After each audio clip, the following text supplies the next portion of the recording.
एक गांव में एक गरीब किसान रहता था। वह बहुत ही ईमानदार और मेहनती आदमी था।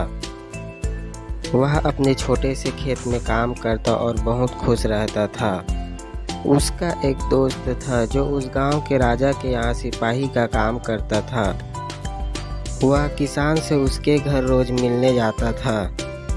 एक बार राजा ने अपने दरबार में ऐलान किया, मेरे बगीचे में काम करने वाला एक अच्छा सा कारीगर चाहिए जो बगीचे के पेड़ पौधे और फूलों का ध्यान रख सके। राजा का यह ऐलान सुनकर किसान के दोस्त सिपाही ने सोचा, यही मौका है किसान से मित्रता निभाने का। मैं उसे यहाँ बगीचे में काम पर लगवा दूंगा और उसका व मेरा साथ भी रहेगा और किसान का भला हो जाएगा। यह सोचकर उसने राजा से कहा, महाराज, मैं आपके लिए एक ऐसे आदमी को लेकर आऊंगा जो यह काम अच्छे से कर लेगा।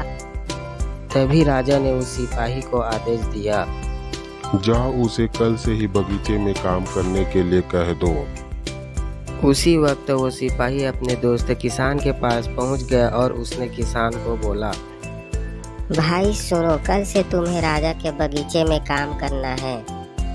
हाँ भाई, मैं जरूर करूँगा। ये तो मेरा सौभाग्य है जो राजा के बगीचे में काम करने का अवसर मिला। किसान ने भी खुशी खुशी हाँ कर दिया और अगले ही दिन अपने दोस्त को साथ लेकर राजमहल पहुंच गया।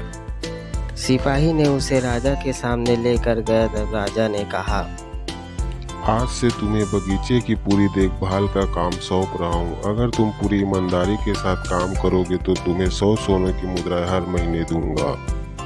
किसान खुशी खुशी बगीचे में काम करने के लिए हाँ कर दिया और उसी वक्त से बगीचे में काम करने लगा। किसान बगीचे में बहुत दिल लगाकर काम करता था। कुछ ही दिन में किसान ने बगीचे को हरा भरा बना दिया।